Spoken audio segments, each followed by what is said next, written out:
Over the weekend, Rome Hyundai and Bay State Health gave parents a chance to get their car seats checked and installed properly.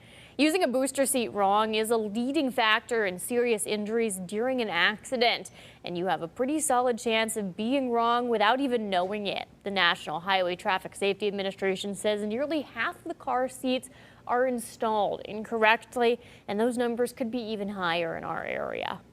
Unfortunately for Western Massachusetts, our rate for serious injury in children ages 0 to 7 is actually double that of the entire state of Massachusetts just for Hampden County. She says proper installation is only half of the problem. You also need to make sure the seat is the correct size for your child.